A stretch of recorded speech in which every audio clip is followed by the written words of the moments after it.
Hello everyone, good evening. Welcome back to my channel. And I'm back a little too early this time.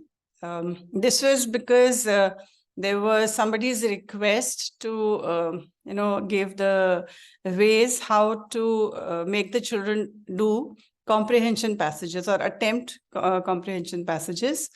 So I made a presentation so that the teachers and the students can easily understand how this can be done without much of a problem. So though I feel it's one of the most easy questions in the paper because the answers are right there in front of you and you just have to use your own ingenuity and credibility to attempt. Anyhow, here's one small little presentation and I want to keep it short so that not much of time is wasted. So here we are. As is customary, I extend a very warm welcome to all of you on my channel or to my channel. My sincere request, please do like and subscribe and share these videos. Truthfully, speaking, I really work very hard to make them all, to put them together. And I would be grateful to you if you could spread them as much as possible. So without much further ado, I start off with this presentation. Okay, now comprehension passages, some people have likened it to a kind of a labyrinth or a maze where people get lost, but it's not like that. It's very straightforward. And it's just that you need to know certain right concepts. So let's see how we can go about it. The topic for today is Conquering Comprehension, Tips and Time Management for Grade 6 to 12. Now, this is a relatively easy task.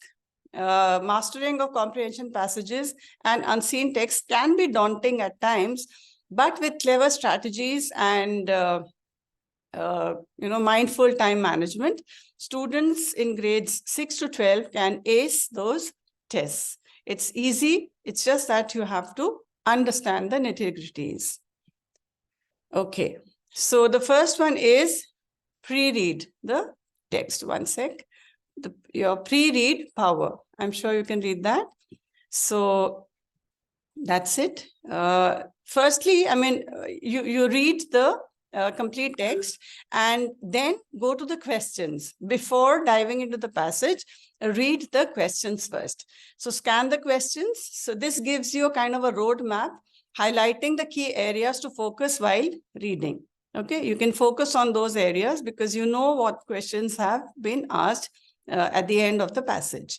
Then try to know the question types, like familiarize yourself with the different question types like factual, recall, inference, and author's purpose. I would like to add over here that these passages are very, very informative.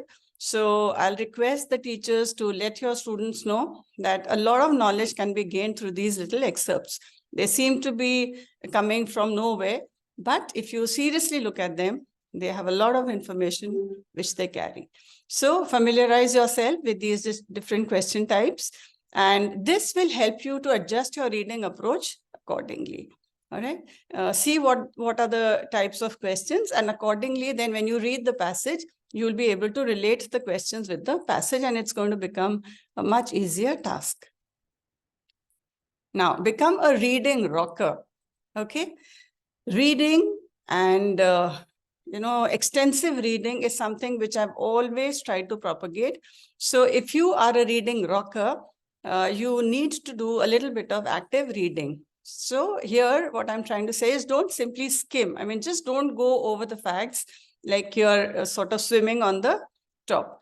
Annotate the passage lightly, underline the key points, circle unfamiliar words, and jot down your initial thoughts on the question paper or in the rough space of your answer sheet.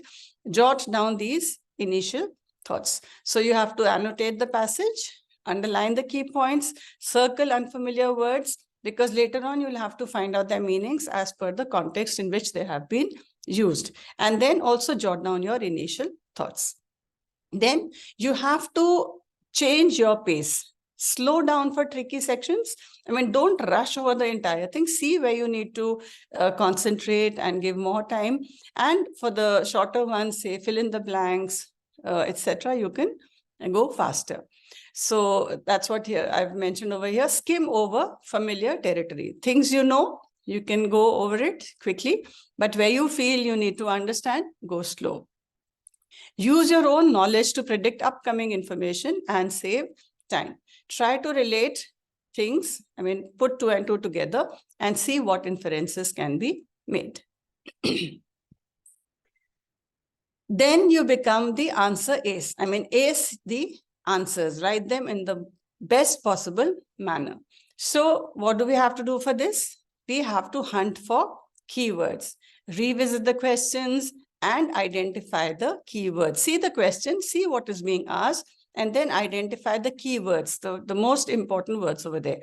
Then locate them in the passage and analyze their surrounding context for accurate answers. And then once you've sorted out or you found the keywords, you can go to the passage and analyze them as per the surroundings. And then it's going to be very easy to find the accurate answers. Another technique is the elimination technique, which is the most sought after technique, especially when you have multiple choice questions. So here, if you're unsure about an answer, cross out the obviously incorrect options first. This will narrow down your search and your choice. And it's going to improve the chances of finding or locating the correct answer. Also, you have to become a master in time management. You have to master the act of time management. So allocate your time wisely. This was taught to me very early in my life by my mother, and I'll always be thankful to her for that. So allocate your time wisely to different questions. Shorter questions, lesser time. Bigger questions, more time. So dedicate more time to longer passages or complex questions. Use a stopwatch or just divide the available time based on question types. So like I remember for the essay, I used to keep 20 minutes. For letter, it used to be 10 to 15 minutes. For comprehension passage, 15 minutes, and then so on and so forth. Now, our times are different. Now things are different. The questions could be more tricky. Then you must have the review time to revise. So review your answers, revise, and if at all required, edit your answers. So you must leave some time at the end to double check your answers, reread confusing sections, and ensure your responses are clear and concise. There's no need to write very longish answers. It just wastes your time and also of the examiner. So it's better write just to the point and try to complete your questions as early as possible. But yes, do not rush. So here we come to the bonus tips. You must boost your vocabulary. You need to have a very good vocabulary. I mean, this is for students. So you can the students can build their vocabulary actively through reading diverse materials. I said you have to be an ACE reader. You have to be a very, very active reader. What will happen as a result? It's going to enhance your comprehension of or the understanding of the subject material, and it reduces confusion with unfamiliar words. You get to know a lot of words which may be not present in your own texts, but you get to know them through these comprehension passages. And yes, we all know it very well, the very famous dictum, practice makes you perfect. So students must regularly practice with different comprehension passages and unseen texts. This is going to build confidence and hone their reading skills. So practice is the answer to mastering any kind of art. It could be studies, it could be fine arts as well.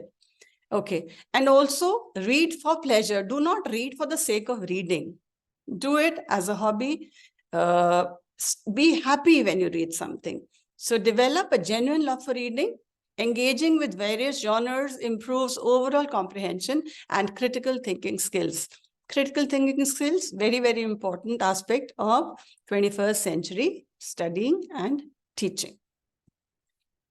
So at the end, or to sum up, remember, comprehension success is a marathon and it's not a sprint. You are not racing through it. It's a long, long thing to go. It's not going to end. It will continue all your life through in some way or the other.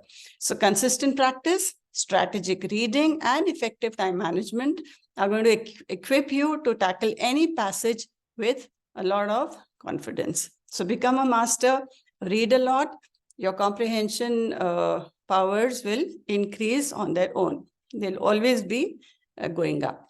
So this was to sum up the entire presentation. Thank you so much for watching my channel. As always, I'll be grateful. And again, please do like, share, and subscribe. That will be really nice. And my next video coming very soon would be on time management. This can be related to anything, studies and at home. Time management is very important, not just for students, but for teachers as well. So wait and watch. I'll be back with this video very soon. The presentation is ready already.